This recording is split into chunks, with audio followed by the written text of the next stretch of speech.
Vizag steel plant ను ఎట్టి పరిస్థితుల్లో రక్షించుకుంటామని కేంద్ర మంత్రి కుమారస్వామి హామీ ఇచ్చారు. ప్లాంట్ ను సందర్శించిన ఆయన అధికారులతో సమావేశమై పలు అంశాలపై చర్చించారు.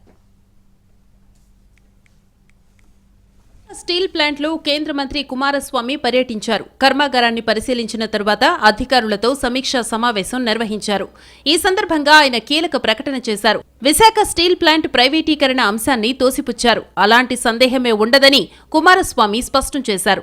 ప్లాంట్పై అనేక మంది ఆధారపడి ఉన్నారని చెప్పారు. స్టీల్ ప్లాంట్ను రక్షించడం తమ బాధ్యతని తెలిపారు. ప్లాంట్ మూతపడుతుందని ఎవ్వరూ ఆందోళన చెందవద్దని వివరించారు. ప్రధాని మోడీ ఆశీస్సులతో 100% సామర్థ్యంతో ఉత్పత్తి జరుగుతుందన్నారు కుమారస్వామి.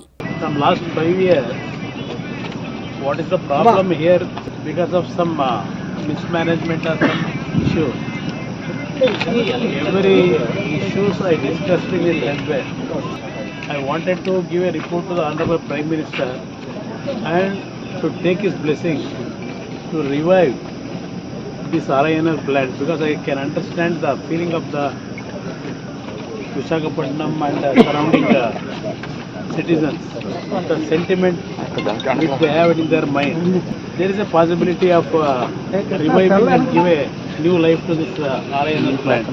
విశాఖ స్టీల్ ప్లాంట్ ప్రైవేటీకరణ కాకుండా చూసే బాధ్యత తమపై ఉందన్నారు ముఖ్యమంత్రి చంద్రబాబు. దాన్ని ఎలా కాపాడుకోవాలో ఆలోచిస్తున్నామని తెలిపారు.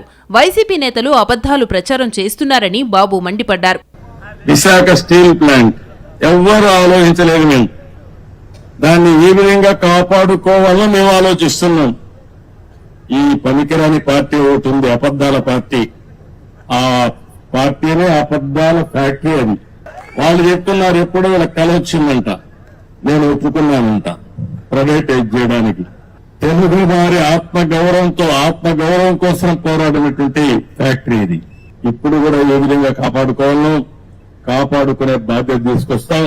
విశాఖ స్టీల్ ప్లాంట్ ప్రైవేటైజేషన్ అవ్వకూడదన్న భావన అందరికీ ఉందన్నారు విశాఖ బీజేపీ ఎమ్మెల్యే విష్ణుకుమార్ రాజు. కేంద్ర మంత్రి కుమారస్వామిని కలిసేందుకు స్టీల్ ప్లాంట్ అడ్మిషన్ బ్లాక్కు వచ్చారాయన. ఆంధ్రప్రదేశ్ బీజేపీ తరఫున ఎట్టి పరిస్థితుల్లో ప్రైవేటైజేషన్ అవ్వకుండా స్టీల్ ప్లాంట్కు మంచి భవిష్యత్తు ఉండేటట్టు చూడవలసిందిగా కోరామని చెప్పారు. ఈ క్రమంలో విశాఖ స్టీల్ ప్లాంట్ భూ నిర్వాసితులు కేంద్ర మంత్రి కుమారస్వామిని కలిశారు. ఏళ్ల తరబడి తమ సమస్యలు పరిష్కారం కావడం లేదంటూ వినతిపత్రం ఇచ్చారు. ఇప్పటికైనా తమకు న్యాయం చేయాలని కేంద్ర మంత్రిని వేడుకున్నారు. విశాఖ ఉక్కు కర్మాగారం ఏపీ ప్రజల భావోద్వేగాలతో ముడిపడి ఉంది. ప్రైవేటైజేషన్ ప్రతిపాదన వచ్చిన నాటి నుంచి ఇక్కడి ప్రజలు ఆందోళనలు చేస్తూనే ఉన్నారు. ముఖ్యంగా ప్లాంట్ కార్మికులు తీవ్ర స్థాయిలో నిరసన వ్యక్తం చేస్తున్నారు. ఈ క్రమంలో రాష్ట్రంతో పాటు కేంద్రంలోనూ రాజకీయ సమీకరణాలు మారిపోయాయి. ఎన్నికల ముందు వరకు ప్రైవేటీకరణపై ఏదో ఒక మూల అనుమానముండేది. టీడీపీ కేంద్రంలో కీలకంగా మారడంతో ప్రైవేటీకరణ ఊహాగానాలకు, అనుమానాలకు శాశ్వతంగా బ్రేకులు పడతాయా లేదా అనేది ఆసక్తికరంగా మారింది.